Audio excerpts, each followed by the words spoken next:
Son Víctor Pérez Currás e dende neno fago atletismo. Admiro a Vero Boquete porque, movéndose co fútbol por todo o mundo, ela mantén viva a súa lingua.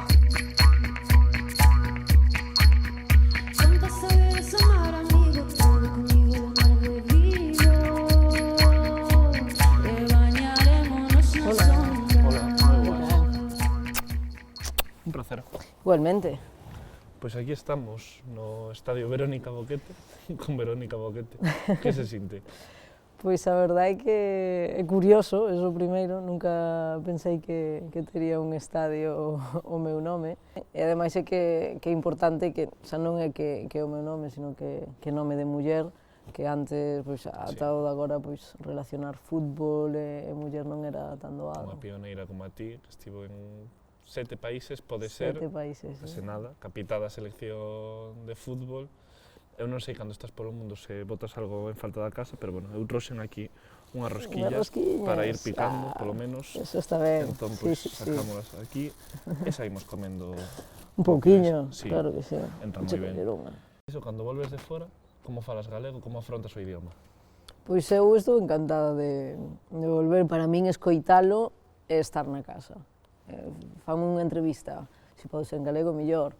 E cando xa estou voltando, chego a Madrid o mellor no aeroporto, vou coller o voo para aquí, xa empezas a escoitar a xente falando galego. Ese momento de mudar o chip e dicir, sacas estou. Aí, ese é o momento de que dis, realmente, agora sí que xa vou para casa. Porque eu, por exemplo, sí que noto cando chego á universidade ou empezo a moverme noutros ámbitos distintos aos habituais de Vigo, perderlle o medo a falalo nunha entrevista, por teléfono cos pais. Si, eu recordo tamén de cativo, só era na casa ou na aldea, e creo que eso sí que está mudando. Cada vez a xente recoñece máis o valor de ter unha lingua propia, e creo que sí que somos un pouquiño máis conscientes. Para min, que estou fora, para min unha lingua propia ten moito valor. Ti notas que en algún país digan, pois mira que ben, que ademais podes falar... E que curiosamente en todos, porque cando eu explico que son pois dun curruncho de España, ali no norte, que temos unha lingua propia, pois eles sorpréndelles. A ver, pois di algo. Empezan a escoitar e di que eso para eles é un lujo, é un privilegio poder ter pois algo que te faga especial, que te diferencia. De cativa, pois, o mellor non o apreciaba tanto. Pero bueno, todo chega. Todo chega, sí, con tempo. Sexa o galego ou sexa un estadio co teu nome? Sí, non sei se é máis doado falar o galego ou ter un estadio co teu nome.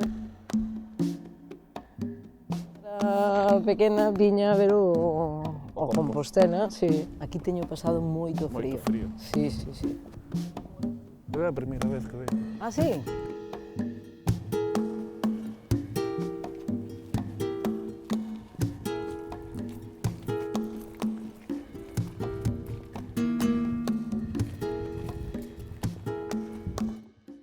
Estando aquí, pois, veme un conflicto no medio do Estadio Verónica Boquete. No medio.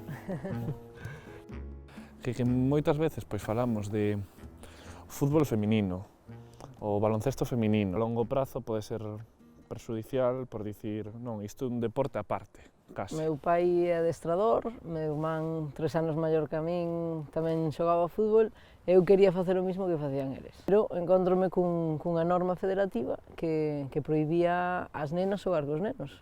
Entón, pois, bueno, eso, eu vou aos partidos, pero non podo xogar. Esa foi a primeira vez que me din conta que me iba a topar máis barreiras, sí, e que me iba a encontrar máis barreiras fora que dentro do campo. E, bueno, eu creo que eso tamén me foi facendo tamén o carácter, sí. Axuda a ter unha embaixadora para que algún día non sexa necesario dicir, non, é que xoga nun equipo de fútbol feminino, fai música, pero é música en galego. Claro, en galego. En galego, como ese... Sí, exacto, sempre, pois, cada un vive a etapa pois, social e histórica que lle toca, e os que estamos agora, pois, tócanos vivir eso das etiquetas e loitar para mudalas. Exacto. Sexa no campo, nos medios, onde toque. Exacto, en calquera ámbito. A lingua e o deporte teñen un camiño longo que percorrer.